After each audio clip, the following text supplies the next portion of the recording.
Bonjour Johan. Ça va Romain? Ça va? T'es en forme? Merci de nous accueillir dans ta belle galerie. Merci. Je suis pas venu les mains vides, on m'a dit que tu étais un artiste. À toi de jouer.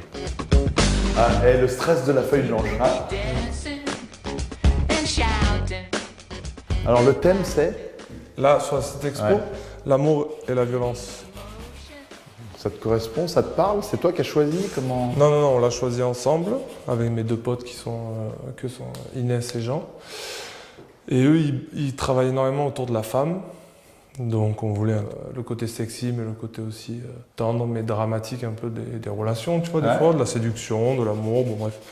On est parti un peu loin, mais c'était le moment de le faire, donc c'était cool. Et combien de temps là, cette galerie? L'expo? Non, ou la galerie? Un mois, ça doit faire un mois. C'est tout. Ouais. Oui, c'est tout récent. C'est le premier. Première caméra, c'est ça. Ouais. Ah, j'ai l'honneur, je suis flatté. Et alors pourquoi l'art? Pourquoi une galerie? Pourquoi Alors pourquoi? Tout simplement parce que ça m'a toujours plu. Je sentais que c'était le moment d'essayer de faire un truc et de plébisciter un peu le travail de jeunes artistes. Moi, ce qui me touche avant tout, c'est le fait de créer. Ça me touche énormément, parce qu'il y a une réflexion derrière et le fait qu'il y ait une création artistique. Non, chez les autres, tu vois. Moi, je l'ai fait un petit peu étant plus jeune, mais j'avais pas du tout la fibre. Si, mais la qualité pour, tu vois. Ouais. Ouais, ce qui me touche, c'est l'idée et le chemin qui est parcouru, tu vois, dans la création. Voilà. Et pourquoi tu penses que tu as cette sensibilité-là? Parce qu'il y en a, comme tu dis, ils sont pas du tout sensibles. Pourquoi? Parce que quand j'étais petit, mon père dessinait beaucoup.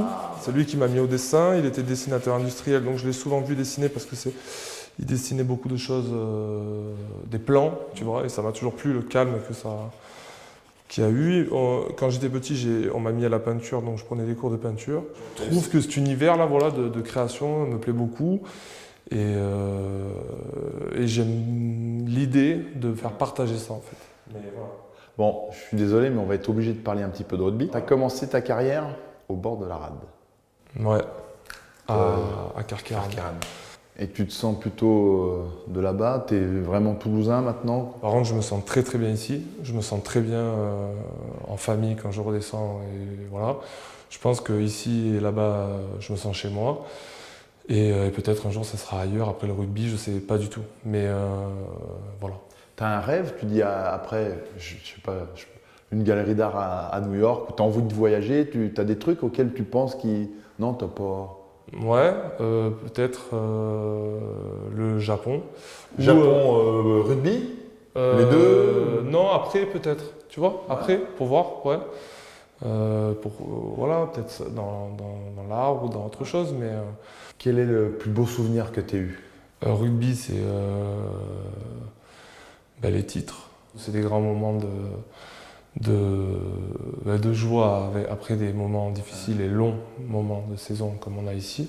Et les grands moments de vie en général, c'est les choses simples quand tu es avec les tiens, quoi, tu vois, que ce soit l'amitié, les très proches, la famille. Et tu es quelqu'un de stressé avant les matchs? Tu es stressé, tu as un rituel? J'en ai longtemps eu. Mais j'ai essayé de gommer ça au maximum parce que je trouve que c'était source de stress supplémentaire, surtout quand tu as un match où tu en oublies un, tu vois, de petits rituels. Alors là, tu as l'impression que tout s'écroule. Donc c'est dommage de perdre ta confiance sur des trucs comme ça, c'est des bêtises. Le seul truc qui m'est resté vraiment, c'est de me préparer. Je sors pas avant les matchs sur la pelouse, tu vois, voir les adversaires ou le terrain, avant l'échauffement, je veux dire, et de faire une bonne pré-échauffement dans les douches. Physique. Tu vois, le cou, les épaules et tout. Ouais, c'est le seul truc qui m'est vraiment resté important, quoi. Et c'est quoi ton rêve de joueur? Tu y penses à la prochaine Coupe du Monde, l'équipe de France? Non, mais bon, après tu y penses. Oui. Tu peux y penser quand tu y avais l'équipe de France ou quand mais sinon c'est trop loin. Par contre, ouais, ce qui serait top et très fort, c'est de gagner un titre avec Toulouse.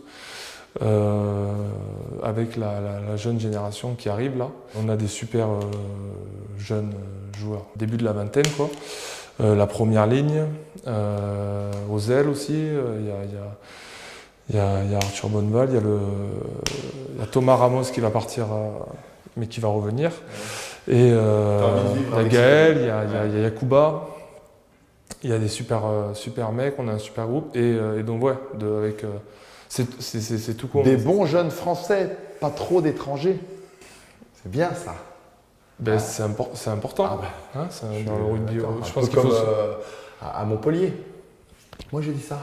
Non mais tu le dis en rigolant, mais vraiment faut se positionner. Hein, faut dire, c'est important que les jeunes Français qui sont bons, et il y en a plein, puissent avoir la chance d'évoluer et de pouvoir se confronter à ce qui se fait de mieux.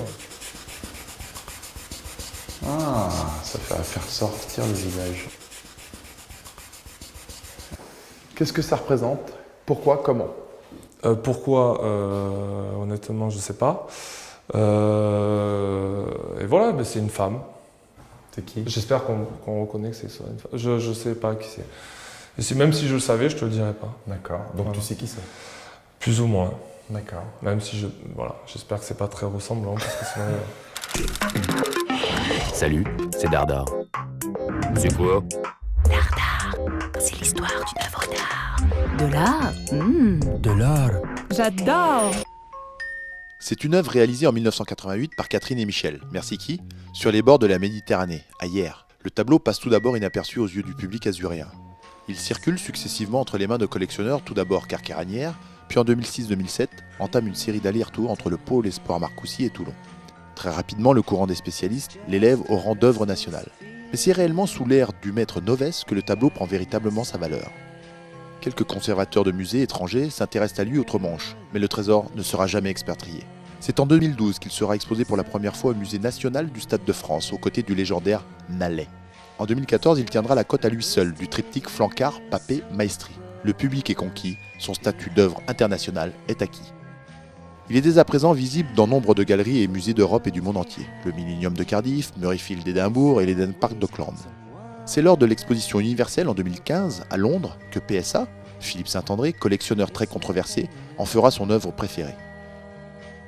Mais c'est bel et bien à Toulouse, dans la galerie d'Ernest Vallon, sous l'œil averti de jeunes artistes en devenir que sont Mola, Elsad, Servat, que l'œuvre majeure s'admire désormais, et on l'espère pour longtemps, Johann Maestri. Johann, merci de ton accueil. Merci à toi. Mademoiselle, au revoir. Voilà. À bientôt.